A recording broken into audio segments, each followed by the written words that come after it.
SIR வாக்காளர் நீக்கத்தில் ஏராளமான முரண்பாடுகள் இருப்பதாக தி இந்து நாளேடு இன்று கட்டுரை வெளியிட்டிருக்கிறது. 75,018 வாக்குச்சாவடி தரவுகளை ஆராய்ந்து புள்ளி விவரங்களோடு இந்த கட்டுரை இன்று வெளியிடப்பட்டிருக்கிறது.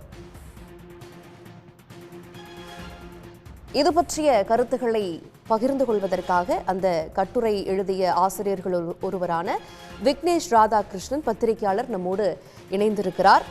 இணைந்தமைக்கு நன்றி திரு விக்னேஷ் ராதாகிருஷ்ணன். இப்போ இந்த எஸ்ஐஆர் பணிகளில் நீக்கப்பட்டவர்களுடைய பட்டியலை ஆராய்ந்து பார்க்கும்போது ஒரு அன்யூஷுவல் பேட்டர்ன் இந்த டெலீட்டட் எலக்டார்ஸ் லிஸ்ட்ல இருப்பதாக கண்டறியப்பட்டிருக்குது.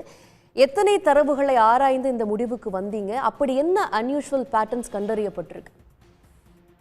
மேடம், இப்ப பாத்தீங்கன்னா போலிங் ஸ்டேஷன்ஸ் பேரு. இப்ப நீங்க ஒரு போலிங் சென்டருக்கு போனீங்கன்னா அதுல நிறைய ஸ்டேஷன்ஸ் இருக்கும்.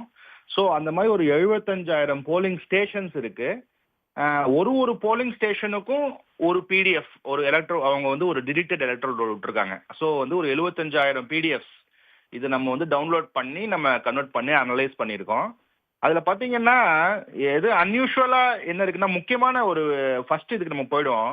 495 போலிங் ஸ்டேஷன்ல பாத்தீங்கன்னா டிலீட் பண்ணப்பட்ட அனைவர்களுமே இறந்து போனதுனால டிலீட் பண்ணப்பட்டிருக்காங்கன்னு சொல்லியிருக்காங்க. இது ஒரு பயங்கர ஒரு அனாமலி. ஏன்னா இந்த ஸ்டேஷன்ஸ்ல பாத்தீங்கன்னா அப்போ இன்னும் நிறைய ரீசன்ஸ் இருக்கு டிலீட் பண்றதுக்கு. அன்ட்ரேசபிள், போனேன் நான் வீட்டுல ஆள் இல்ல போனேன் அவங்க வேற இடத்துக்கு மைக்ரேட் ஆகி போயிட்டாங்க, அப்புறம் போனேன் அவங்க டூப்ளிகேட் என்ட்ரிஸ் இருந்துச்சு அப்படின்னு நிறைய ரீசன்ஸ் இருக்கும்போது இந்த 495 போலிங் ஸ்டேஷன்ல 100% டெத்துனால தான் நடந்திருக்குங்கிறது ஒரு அனாமலி. இன்னொன்னு பாத்தீங்கன்னா ஒரு 6,000 போலிங் ஸ்டேஷன்ல பாத்தீங்கன்னா ஆப்சென்ட் ஓட்டர்ஸ் சொல்றாங்களே. இப்ப நான் போனேன், இப்ப ஒரு போலிங் ஸ்டேஷன்ல பாத்தீங்களா மேடம், ஒரு 1,200 ஓட்டர்ஸ் இருப்பாங்க அந்த போலிங் ஸ்டேஷன்ல.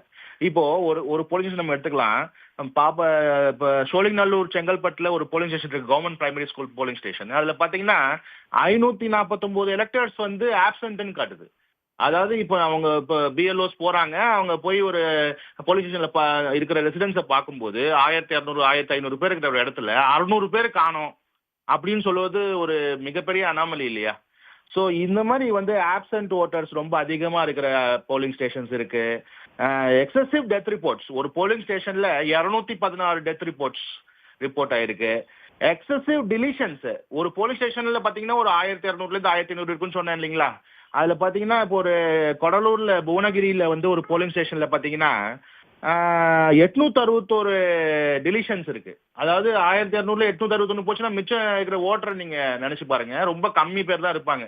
ஸோ இந்த மாதிரி நிறைய அனாமலிஸ், அதாவது அதிகமாக டிலிஷன்ஸ், சில ஸ்டேஷன்ல எக்ஸசிவ் டெத்ஸ், சில ஸ்டேஷன்ல பாத்தீங்கன்னா 100% டிலீட் பண்ணப்பட்ட அனைவருமே டெத்னால டிலீட் பண்ணப்பட்டிருக்காங்க. சில ஸ்டேஷன்ல பாத்தீங்கன்னா ஆப்சென்ட் ஓட்டர்ஸ், அதாவது நான் போனேன் அங்க ஆளே இல்லைன்னு சொல்றது 600க்கும் மேற்பட்டு 700க்கும் மேற்பட்டு ஒரு 1,200 1,300 பேர் இருக்கிற ஒரு போலிங் ஸ்டேஷன்ல இவ்வளவு பேர் ஆப்சென்டா இருப்பாங்களா? இது போல கொஸ்டின்ஸ். அப்புறம் பாத்தீங்கன்னா பெர்மனன்ட்லி ஷிஃப்டட்னு சொல்லி ஒரு ரீசன் இருக்கு. அதுல பாத்தீங்கன்னா விமன், சில ஸ்டேஷன்ல பாத்தீங்கன்னா விமன் மட்டுமே பெர்மனன்ட்லி ஷிஃப்டட், மென் எல்லாம் ஷிஃப்டட்லயே கணக்குலயே வரல. அப்படி எப்படி இருக்க முடியும்? ஒரு இடத்துல திடீர்னு ஒரு பர்டிகுலர் போலீஸ் ஸ்டேஷன்ல பெண்கள் மட்டுமே இடம் பெயர்வதற்கு முடியுமா? இது போல சில கேள்விகள்லாம் இருக்கு. சில இடங்கள்ல ஒரு 35 36 போலீஸ் ஸ்டேஷன்ல பாத்தீங்கன்னா டிலீட் பண்ணப்பட்டதுல ஒரு 80% 90% பெண்கள் மட்டுமே. ஸோ இது போல ஒரு அனாமலிஸ்லாம் நிறைய இருக்குது இந்த எஸ்ஐஆர்ல. அதை தான் நாங்க சுட்டி காட்டி எழுதியிருந்தோம்.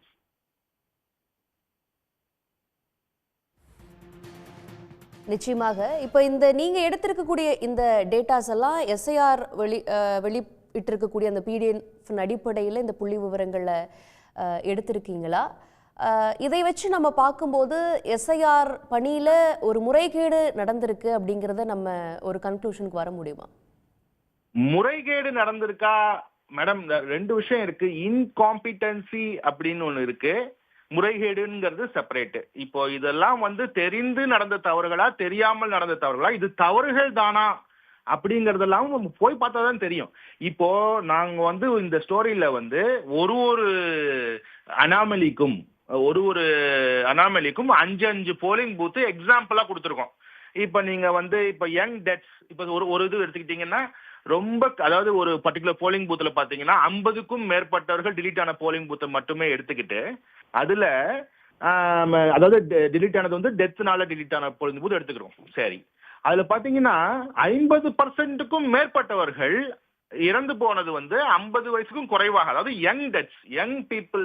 ஒரு யூஸ்வலா ஒரு பாப்புலேஷன்ல எப்படி இருக்கும், வயதாக இறப்புகள் அதிகமாக இருக்கும், வயது கம்மியா இருக்கும் போது இறப்புகள் கம்மியாக இருக்கும். ஆனா இந்த போலிங் பூஸ்ட் பார்த்தீங்கன்னா ரிவர்ஸ், வயது கம்மியானவர்கள் அதிகமாக இறந்திருக்கிறார்கள். இப்ப நாங்க இதுக்கு என்ன பண்ணிருக்கோம், ஒரு 5 போலிங் பூத் போட்டிருக்கோம். மாதவரம், திருவள்ளூர் ஒரு போலிங் பூத்துல பாத்தீங்கன்னா 84% பேர் இறந்தவர்கள் டிலீட் பண்ணவங்க பாத்தீங்கன்னா 50 வயசுக்கும் கீழே உள்ளவங்க.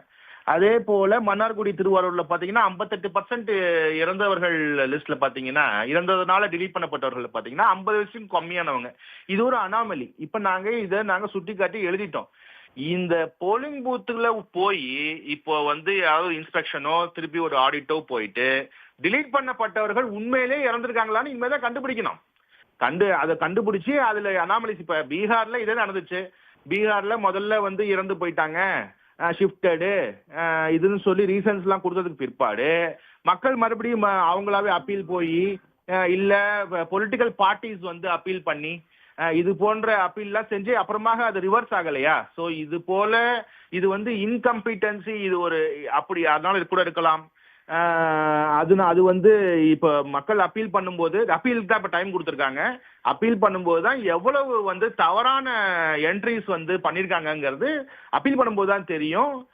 கட்சிகளும் அப்பீல் பண்ணுகிறார்கள் தமிழ்நாட்டுல. சோ இது நம்ம இந்த ப்ராசஸ் முடியும் போது தான் இதுல எத்தனை ரிவர்ஸ் ஆகுதுன்னு நமக்கு தெரியும். நிச்சயமாக இந்த தரவுகளின் அடிப்படையில் உற்று நோக்கப்பட வேண்டிய பல கூறுகள் அமைந்திருக்கிறத இந்த கட்டுரை வாயிலாக புரிந்து கொள்ள முடிகிறது. இணைந்து உங்களுடைய கருத்துக்களை பகிர்ந்து கொண்டமைக்கு நன்றி விக்னேஷ். உடனுக்குடன் செய்திகளை தெரிந்து கொள்ள சன் நியூஸ் பெல் ஐகானை கிளிக் பண்ணுங்க.